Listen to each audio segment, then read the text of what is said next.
Hi, I'm Brian Kimberling. My first book, Snapper, is forthcoming from Tinder Press on May 9th. It's about a bird researcher in southern Indiana, which is similar to a job I used to do. I was a research assistant on a major study of songbirds in the mid-90s, but I wasn't very good at it. Owing to a slight hearing impairment, I couldn't tell where the birds were, and I was very jealous of the people who were good at it, so much so that I crafted my own little fantasy career in book form 17 years later. I grew up in Indiana. The entire book is set in southern Indiana. And when I grew up, I mostly found it very boring. After living in Britain for 10 years, it struck me as this romantically desolate place, forsaken by commerce and industry, full of possibility. And I realized that actually my own adolescence was somewhat charmed.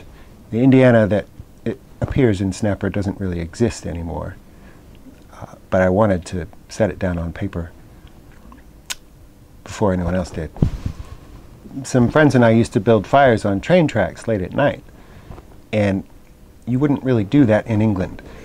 But we knew that no trains would come through, and we would sit around with a bottle of something purloined from someone's parents and tell stories.